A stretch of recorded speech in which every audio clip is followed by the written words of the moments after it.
半岛电视台关于中国集中营政策和流亡维吾尔人的信息图表影片获得国际特赦组织的新闻奖。半岛电视台的数字创新工作室因其节目《未知土地上的生活》而获得国际特赦组织的最佳数字媒体使用奖。该节目讲述了国外维吾尔人的生活。该影片记录了4名维吾尔族妇女的生活日常。这些妇女逃离了中国对维吾尔人的破坏，现在正在伊斯坦布尔重建生活。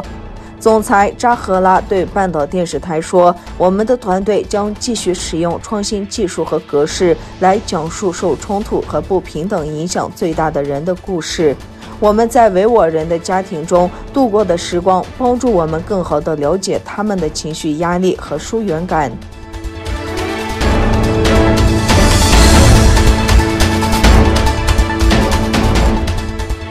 中国在新西兰开展的关于东突厥散局势的宣传活动并未取得理想的结果。该活动的一些参与者说，由于中国的宣传，他们对东突厥散的局势的担忧正在增加。据新西兰新闻中心报道，4月30日下午，中国驻惠灵顿大使馆和维吾尔自治区政府为新西兰的一群学者、记者和非政府组织组织了一次名为“所谓新疆是个好地方”的运动。根据报道，活动期间向观众展示了一系列宣传录像带，描绘了所谓新疆是一个和谐与民族团结的地方。被政府选出发言的当地代表说，他们对自己的生活感到满意，并享有自由随心所欲的生活。但是，参加会议的新西兰国民党发言人格里·布朗勒说，观看中国的宣传视频后，他对东突厥散的长期关注已在加剧。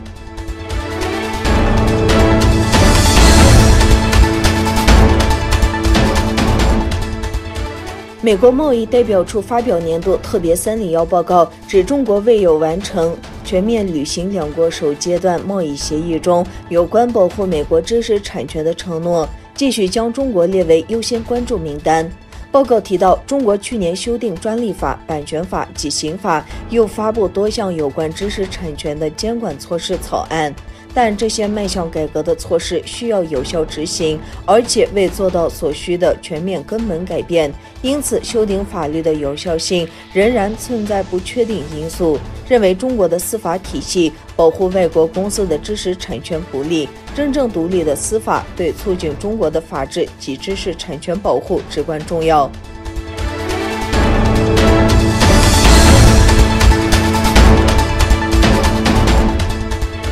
中央政法委旗下新闻网站官方微博刊图发文嘲讽印度抗议不力，引发众怒。据苹果日报报道称，中国长安网近日发布的惹火微博中写道：“中国点火 vs 印度点火，印度单日新增确诊例40万例。”并配上一张合成图片，左侧是中国发射火箭现场图，右侧是印度火化染疫死亡的遗体的照片。如此凉薄的贴文是在中英恶交下的一种反击，但切合中方一贯的战狼风格。然而，今次中央政法委却踢到铁板，虽然仍有小粉红留言力挺，大批网民炮轰中央政法委做法，认为官微发这个是不合适。就在网民的怒潮中，中国长安网积极将贴文隐藏。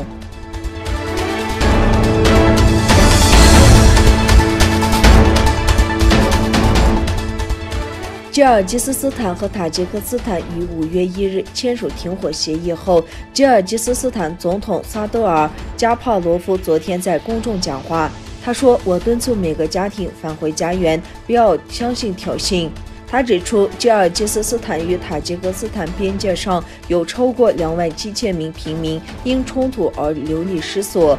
加帕罗夫承诺，因事件而损坏和烧毁的房屋将由国家修复。同时，当局表示，该地区的局势已得到控制。